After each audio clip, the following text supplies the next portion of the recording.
আপনি কি জানেন পৃথিবীতে সর্বপ্রথম মূর্তি পূজা কিভাবে চালু হয়েছিল? কিভাবে শয়তান সর্বপ্রথম মানুষকে মূর্তি পূজার প্রতি উদ্ধৃত করেছিল?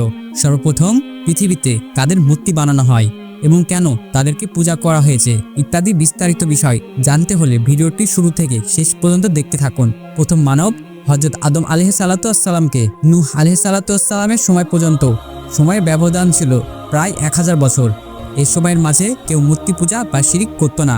মানব জাতির ইতিহাসে নূহ আলাইহিসসালামের জাতির লোকেরা সর্বপ্রথম আল্লাহকে বাদ দিয়ে মূর্তি পূজা করেছিল। নূহ আলাইহিসসালামকে আল্লাহর রাসূল হিসাবে পাঠানোর পূর্বেই ওয়াদ, সুয়া, ইয়াজুদ ও নাসার নামে 5 জন নেককার লোক ছিল, যাদেরকে তাদের জাতির লোকেরা আল্লাহওয়ালা মানুষ হিসাবে ভালোবাসত ও সম্মান করত। তারা যখন মৃত্যুবরণ করল, শয়তান তখন বুদ্ধিজীবীদের বেশ ধারণ করে তাদের ভক্তদেরকে কুমন্ত্রণা দিল। শয়তান এসে বলল, তোমরা এই নেককার লোকদের মূর্তি বানিয়ে নিজেদের ঘরে ও দোকানে স্থাপন করে রাখো, যাতে করে তোমরা তাদেরকে সবসময় মনে রাখতে পারো। তোমরাও তাদের মতো নেক কাজ করতে পারবে এবং তাদের স্মৃতি মনে রেখে তোমরাও তাদের মতো নেক কাজ করতে পারো। এবং তাই তারা করল। যেমন আমরা মহান মুক্তিযুদ্ধে যারা শহীদ হয়েছে তাদের স্মরণ রাখার জন্য তাদের মূর্তি ও ভাস্কর্য বানিয়ে রাখি, ঠিক তেমনভাবেই শয়তান তাদেরকে এভাবে প্রলুব্ধ করলো এবং তাই তারা তাদের নেককার লোকদের স্মৃতি রক্ষার্থে 5 জনের মূর্তি বানিয়ে রাখলো। এখানে খুবই লক্ষণীয় বিষয় হলো, তারা কিন্তু ওই মূর্তিগুলো পূজা করার জন্য তৈরি করেনি। তাদের উদ্দেশ্য আপাত দৃষ্টিতে ভালোই ছিল। এই স্মৃতিগুলো দেখে দেখে তাদের মতো নেক কাজ করবে। যারা এই মূর্তিগুলো বানিয়েছিল তারা যখন মৃত্যুবরণ করলো, শয়তান তখন তাদের বংশধরকে বলল, তোমাদের বাপদাদারা তো ওয়াদ, সুয়া, ইয়াজুদ ও নাসার তাদের পূজা করত, এই কারণেই তাদের মূর্তি বানিয়ে বাড়িতে ও দোকানে স্থাপন করে রেখেছিল। শয়তান তাদেরকে বুঝিয়েছে, তোমাদের বাপদাদারা তো এইসব মূর্তি পূজা করতেন এবং তাদের ওসিলায় বৃষ্টি প্রার্থনা করতেন এবং তাতে বৃষ্টি হতো। শয়তানের এ কথা শুনে তারা আল্লাহ তাআলাকে বাদ দিয়ে সরাসরি মূর্তি পূজা শুরু করে দিল। আর এভাবেই মানব জাতির মাঝে সর্বপ্রথম মূর্তি পূজার মতো নিকৃষ্ট ও শিরিক চালু হয়। মহান আল্লাহ তাআলা এই পথভ্রষ্ট জাতিকে সঠিক পথে দিশা দেওয়ার জন্য পয়গম্বর হযরত নূহ আলাইহিসসালামকে পাঠালেন, যিনি তার জাতির লোকদেরকে মূর্তি পূজা, শিরক থেকে এক আল্লাহর উপাসনা করার জন্য দাওয়াত দিতে থাকলেন। কিন্তু তারা তা মানতে অস্বীকার করলো এবং তাদের জাতির লোকদের মাঝে নেতারা সেই সকল দেবদেবীর পূজাতেই অটল থাকার জন্য সাধারণ লোকদেরকে বলতেই ছিল, তোমরা কখনো তোমাদের দেবদেবীকে ত্যাগ করো না ওয়াদ, সোয়া, ইয়াজুজ ও নাসারকে। এই কথাটি মহান আল্লাহ তাআলা সূরা নূহের 23 নম্বর আয়াতে সুন্দরভাবে আলোচনা করেছেন। সুপ্রিয় দর্শক, অদৃশ্য সত্তার চেয়ে চোখে দেখা বস্তু মানব মনে দ্রুত প্রভাব বিস্তার করে।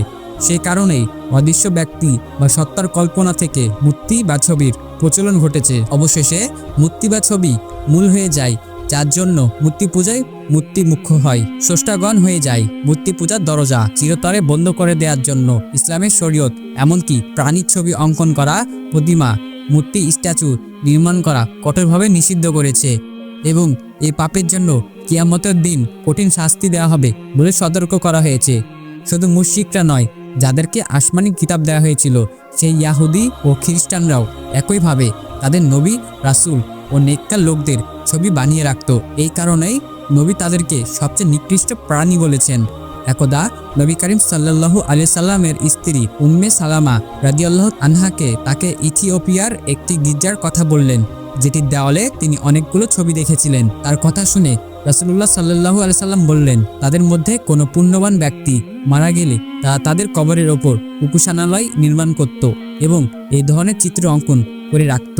আল্লাহর দৃষ্টিতে তারাই হচ্ছে শ্রেষ্ঠ জীবের মাঝে সবচেয়ে নিকৃষ্ট, যারা প্রতিমা ও ছবি অঙ্কন করে। সুতরাং একইভাবে আজকে কোনো মুসলমান যদি কোনো অলি আউলিয়ার কবরের ওপর মসজিদ কিংবা মাজার বানায় এবং তাদের ছবি বা মূর্তি বানিয়ে রাখে, তাহলে একইভাবে আল্লাহর দৃষ্টিতে তারাও সৃষ্টিজীবের মাঝে সবচেয়ে নিকৃষ্ট বলে গণ্য হবে। ক্ষুধার্ত জীবিত মানুষকে তারা কিছুই দিতে চায় না, অথচ মরা মানুষের কবরে বিনা দ্বিধায় তারা হাজার হাজার টাকা খরচ করে। ভূমিহীন বস্ত্র, গৃহহীন ছিন্নমূল মানুষ একটু মাথা গোঁজার ঠাঁই পায় না, অথচ এসব মাজার, মিনার, সৌধ ইত্যাদির নামে সারা দেশে শত শত একর জমি অধিগ্রহণ করে রাখা হয়েছে, যেগুলো অপচয় ও শিরকের আখড়া ব্যতীত কিছুই নয়। ঠিক তেমনিভাবে যারা নেতা নেত্রী, শহীদ, পথভ্রষ্ট বুদ্ধিজীবী, লেখক ও শিল্পীদের ছবি ঝুলিয়ে রাখে, মূর্তি বানিয়ে সেগুলো তাদের জন্মবার্ষিকী, মৃত্যুবার্ষিকী বা স্মৃতি দিবস পালন করে। তারা মূর্তি পূজারীদের মতোই সেগুলো ফুলের শ্রদ্ধাঞ্জলি ও পুষ্পাঞ্জলি দিয়ে ভক্তি শ্রদ্ধা করে। কিয়ামতের দিন কি তাদের কঠিন শাস্তি দেওয়া হবে না? এই মূর্তি কালচারের মধ্যে কিন্তু অপরাধী একমাত্র পাপ, যে আল্লাহ তাআলা কখনোই ক্ষমা করবেন না। সুতরাং তারাই হবে চিরস্থায়ী জাহান্নামী। ভারতের বিজেতা সুলতান মাহমুদকে যখন সোমনাথ মন্দির ভাঙ্গার বিনিময়ে অঢেল অর্থ ও মণিমুক্তা দিতে চাওয়া হয়, তখন তিনি ব্যর্থহীন কণ্ঠে বলেছিলেন, আমরা মূর্তি ভাঙ্গার জাতি, মূর্তি বিক্রেতা নয়।